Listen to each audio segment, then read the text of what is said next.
નામ છે આપનું? હનીફભાઈ. હનીફભાઈ, શું રજૂઆત તમારી છે? અમારી રજૂઆત એ છે સાહેબ કે અમારે 157 જેટલા ચકેડીઓના ફોર્મ ભરે છે અને એટલે અમે પેલા મ્યુનિસિપાલિટીમાં કાયદેસર પ્લોટ ભરતા હતા અને પ્લોટે ગઈ સાલે અમારે 52 જેટલા પ્લોટ આપ્યા હતા, પણ આજ ફેર 52ની જગ્યાએ સીધા 15 પ્લોટ થઈ ગયા છે.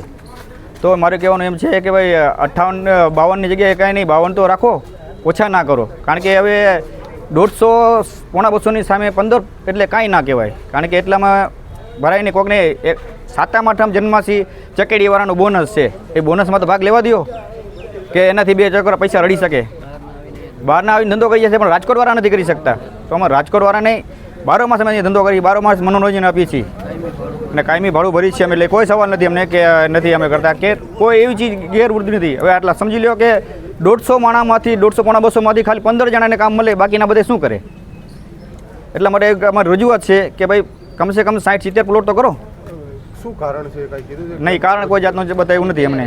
અમે આના પહેલાં રજૂઆત કરી ચૂક્યા છીએ પણ એનો કોઈ જવાબ આવ્યો નથી અમને.